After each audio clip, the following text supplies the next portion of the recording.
Good morning, everybody. I think it's time we start the proceedings, otherwise we're going to stay here until midnight, and I don't think anybody wants to stay with me that long. No? Honorable Excellencies, ladies and gentlemen, colleagues and friends, on behalf of the DEMAC Consortium, I warmly welcome you all to this joint venture between diaspora and institutional humanitarian actors, working together towards the one thing we all spend our time, our energy and our passion on, to achieve a better humanitarian response that can help more people in need. This conference is hosted jointly by the partners behind DEMAC, Danish Refugee Council, Afford UK, and the Berghoff Foundation in Germany. Together we bring expertise and experience within the field of humanitarian aid, diaspora engagement, and dialogue between different actors. DEMAC is funded by ECHO, and today's event is the concluding activity of the work we have been engaged in for the past 16 months. Together with representatives from the Somali, the Sierra Leonean, and the Syrian diaspora, as well as from leading institutional humanitarian organizations and agencies, DEMAC has been exploring spaces for increased collaboration between the formal humanitarian system and diaspora organizations engaged in humanitarian aid. We have invited you here to explore with us the work we have been done and discuss it with us and with each other. Working with diasporas is not a question of inviting new actors to the scene, because diasporas are already there. Diasporas utilize their money, their values, their skills and their ideas to provide assistance to affected communities around the globe. What led us to develop DEMAC is the fact that though playing a vital role in most emergencies in the world, diasporas often operate outside the formal humanitarian system. If we want to provide the best assistance to as many people as possible, we can't afford to do that. And what's even more important, the growing number of affected people can't afford us to do that anymore. Humanitarian response at its best must incorporate all actors. It must seek complementarity rather than competition and facilitate collaboration rather than fragmentation.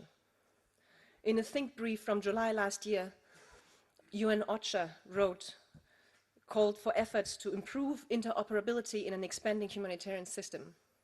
They defined interoperability as describing the effort to optimize the response to the needs of affected people by making systems that are very different work better together. That's exactly what DEMAC is working for. Since June last year, we have been bringing together operational and policy level actors from the diaspora and from the formal humanitarian system to discuss challenges and opportunities of our different ways of working, to learn from our differences and to identify commonalities. The goal has been to produce recommendations, joint recommendations, on how to make this interoperability happen where it's most needed, which is on the operational ground of humanitarian action. We're happy to see so many of you join us today in the proceedings which will provide a space to share our findings and learnings with you, as well as listen and gain knowledge from your experience, which will, even more importantly, help us to continue shaping the future of our engagement in DEMAC. Because I think I speak on behalf of most actors engaged when I say that we're not done yet. The day is short and our program long. So I will, without any ado, turn over the microphone to my colleague Christian Böhm, who is a policy advisor at Danish Refugee Council and has been so kind to be our master of ceremony, trying to steer us through today's event without becoming horribly late. Thanks a lot for helping us, and please do take over. Thanks a lot, Mingo. Can everybody, this microphone seems to work well? Yes. Okay.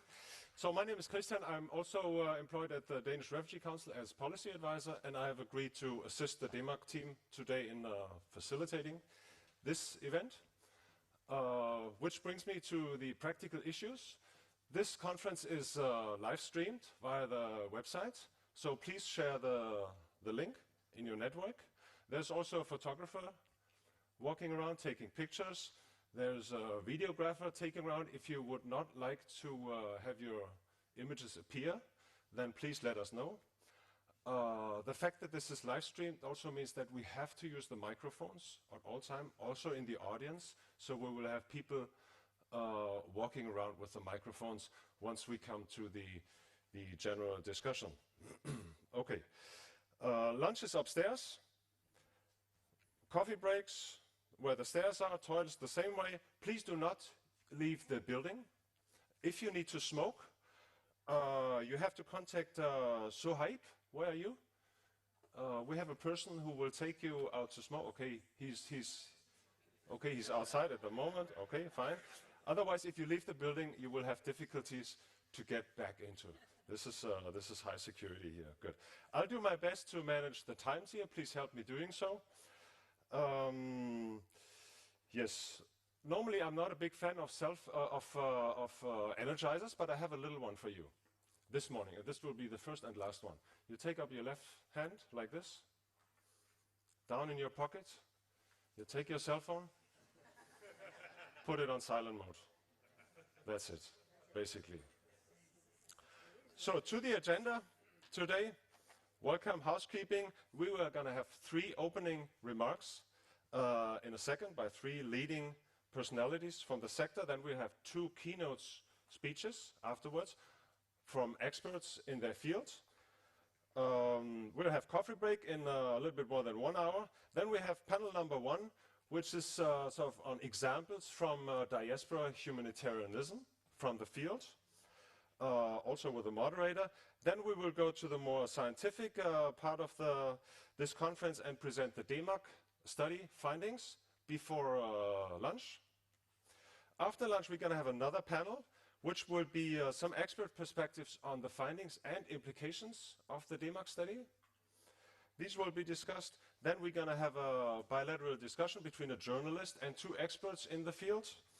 And then coffee break afterwards. For the last panel, we will further explore the space of collaboration between the conventional humanitarian sector and diaspora agencies. And we, of course, will have closing remarks. So in all, this is a mixture of presentations, some panel discussions, some experts, consultants, and of course, your inputs and opinions to the discussion as well. What we will do for all the panel discussions is that we will make space for the experts, the panelists in the beginning.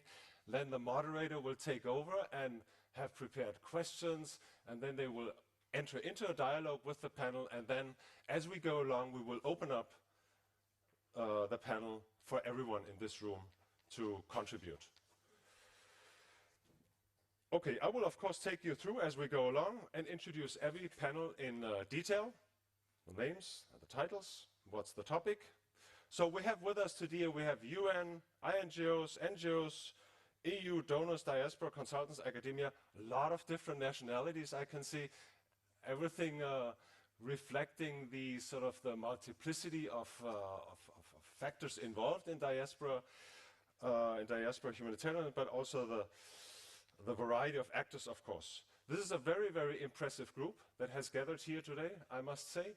Let's make the best of it and push further the diaspora agenda one step.